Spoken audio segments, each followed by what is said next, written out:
कौन सा रही क्यों सुहागरात पे इसको विधवा बनाना चाहता है। নতুন সিনেমা নিয়ে দর্শকদের সামনে এক বছর পর হাজির হলেন বলিউডের লাস্যময়ী অভিনেত্রী ইয়ামি গৌতম। 14 ফেব্রুয়ারি ভালোবাসা দিবস উপলক্ষে নেটফ্লিক্সে মুক্তি পেয়েছে তার অভিনীত নতুন সিনেমা ধুমধাম। सोशल मीडिया पे किसी के फोटो का थंबनेल भी देखा ना, मम्मी से स्ट्राइक कर दूंगी।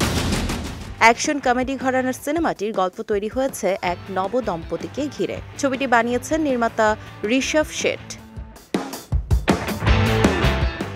নতুন করে সিনেমার কাজে ফিরে আগের চেয়ে আত্মবিশ্বাস বেড়েছে ইয়ামি গৌতমের। 2024 সালের মে মাসে মা হয়েছেন এই অভিনেত্রী। এই কারণেই এক বছরের বেশি সময় পর্দায় দেখা যায়নি তাকে, যদিও ক্যারিয়ার জুড়েই তিনি কাজ করেছেন বেছে বেছে। I am not your brother. ধুমধাম প্রসঙ্গে ইয়ামি গৌতম বলেন, একটি সিনেমা নির্ভর করে ভালো গল্প আর মেকিং এর উপর। এজন্য লেখককে যেমন পর্যাপ্ত সময় দেওয়া প্রয়োজন, তেমনি নির্মাতাকেও সময় দেওয়া প্রয়োজন।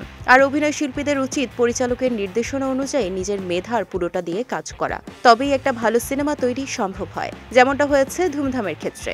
দারুণ একটি সিনেমা হয়েছে এটি। সিনেমাটিতে ইয়ামির বিপরীতে অভিনয় করেছেন অভিনেতা প্রতীক গান্ধী।